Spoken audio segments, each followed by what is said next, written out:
आज Doubtnut app download करें। Doubtnut पर अपने सभी गणित, रसायन विज्ञान, भौतिक विज्ञान और जीव विज्ञान के डाउट्स का करो सफाया। बस प्रश्न की फोटो खींचो, एक ही प्रश्न को क्रॉप करो और तुरंत वीडियो सोल्यूशन पाओ। अभी डाउनलोड करें। नमस्कार दोस्तों, स्वागत करता हूं आप सभी का। आपका प्रश्न है कार्बन डाइऑक्साइड अर्थात CO2 और कार्बन डाइसल्फाइड अर्थात CS2 में कार्बन की मात्राएं क्रमशः 27.27% और 15.79% हैं। तो सल्फर डाइऑक्साइड अर्थात SO2 में सल्फर 50% है। तो सिद्ध करें कि ये आंकड़े व्युत्क्रम अनुपात के नियम की पुष्टि करते हैं। ठीक है ना। तो आइए हम अपने प्रश्न के उत्तर को निकालते हैं। ठीक है, तो जैसा कि हमें दिया है कार्बन डाइऑक्साइड में। ठीक है, तो पहले हम कार्बन डाइऑक्साइड में निकालते हैं।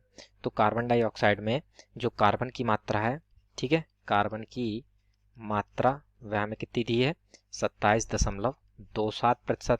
अर्थात यहाँ पर ऑक्सीजन की मात्रा कितनी होगी, ठीक है ना। ऑक्सीजन की मात्रा हमारी 100 माइनस 27.27, ठीक है ना। तो इसको हल करने पर जो हमारी ऑक्सीजन की मात्रा है वह निकल आती है यहाँ पर 72.73। ठीक है, तो इस प्रकार से ये हमारी जो है ऑक्सीजन की मात्रा निकल आई। ठीक है, तो अब इसके लिए जो है हम पहले एक ट्रायंगल बना लेते हैं, जिससे हम समझ जाएंगे कि किससे संयोग करके हमारा क्या बना है। ठीक है, तो ये जैसा कि हमारा पहला था CO2, तो कार्बन और ऑक्सीजन आपस में संयोग करते हैं जब तो CO2 बनता है, और कार्बन और सल्फर जब संयोग करते हैं तो CS2 बना है हमारा, तथा सल्फर और जब ऑक्सीजन हमारे संयोग कर रहे हैं तो यहाँ पर हमारा क्या बन रहा है, SO2। ठीक है, तो इस प्रकार से है ये ट्रायंगल में। ठीक है, तो CO2 में हमने देख लिया कि कार्बन की मात्रा हमारी हमने कितनी ली है, यहाँ पर 27.27% है, तो यही हम लेंगे। ठीक है, तो अब इसकी जो हम CS2 में, ठीक है, इसको निकालते हैं। ठीक है, तो CS2 में जो हमें कार्बन की मात्रा दी है, ठीक है ना, कार्बन की द्रव्यमान प्रतिशतता या कहें हम, ठीक है ना, या हम कहें मात्रा, बराबर दिया हुआ है हमें यहाँ पर 15.79। ठीक है, प्रश्न में हमें बताया था। ठीक है, तो यहाँ पर सल्फर की मात्रा कितनी हो जाएगी, सल्फर की मात्रा बराबर हमारी कितनी हो जाएगी, 100 माइनस 15.79, अर्थात ये हमारी आ जाती है 84.21। ठीक है ना। तो अब यहाँ पर हम क्या करते हैं, जैसे कि यहाँ पर पहले में जो CO2 में जो कार्बन की मात्रा कितनी थी, 27.27। ठीक है, तो यहाँ पर भी हम CS2 में भी हम क्या करते हैं, कार्बन की मात्रा को जो है वह निश्चित कर लेते हैं, 27.27 के बराबर ही कर लेते हैं। ठीक है, तो यहाँ हम देखेंगे कि कार्बन की इतनी ही 27.27 ग्राम मात्रा में सल्फर कितने ग्राम से संयोग करता है। ठीक है ना, तो आइए इसको लिख लेते हैं यहाँ पर। ठीक है, तो अतः इससे क्या स्पष्ट होता है कि अतः 15.79, ठीक है ना, 15.79 ग्राम कार्बन संयोग करता है, बराबर संयोग करता है, बराबर कितने, 84.21 ग्राम, ठीक है ना, 84.21 ग्राम सल्फर से।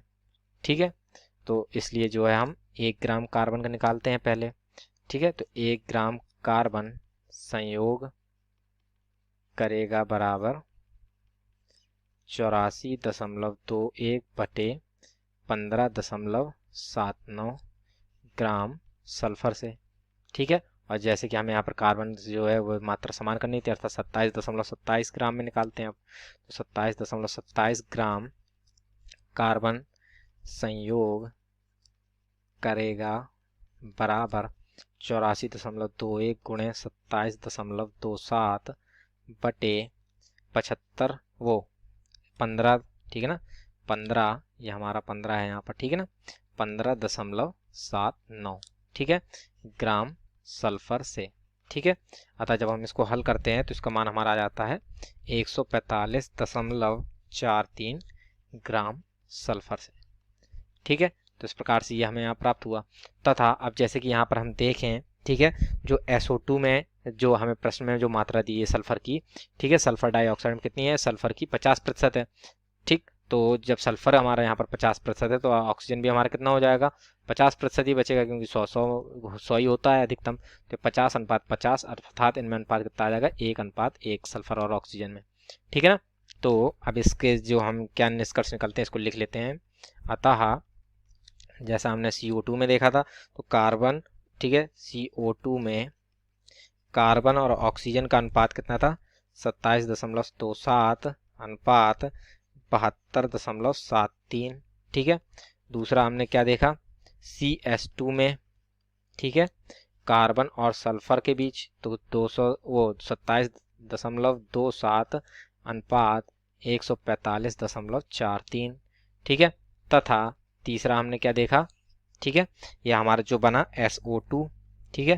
तो SO2 में सल्फर तथा ऑक्सीजन में अनुपात हमारा कितना है, 50:50, जैसा कि हमने देखा था। और ये बराबर कितना है हमारे, ठीक है, ये हमारा है 1:1 के, ठीक है। ये हमें दिया हुआ है, ठीक है ना, ये हमें दिया है, ठीक है। तो अब हम इसमें क्या देखते हैं कि सल्फर व ऑक्सीजन के मध्य जो है हम संयोग करा रहे हैं, ठीक है। सल्फर व ऑक्सीजन के मध्य संयोग कराएं, ठीक है।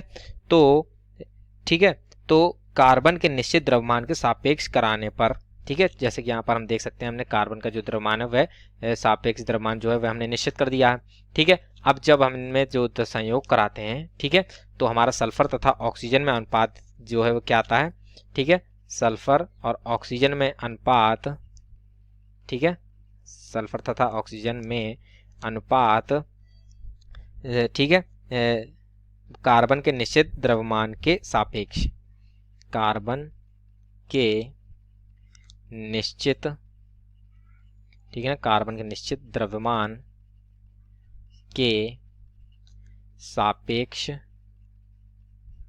कराने पर, ठीक है ना, यहाँ पर ये, ठीक है ना, यहाँ पर हमारा ये संयोग है, ठीक है ना, सल्फर तथा ऑक्सीजन में संयोग, ठीक है, कार्बन के निश्चित द्रव्यमान के सापेक्ष कराने पर, ठीक है।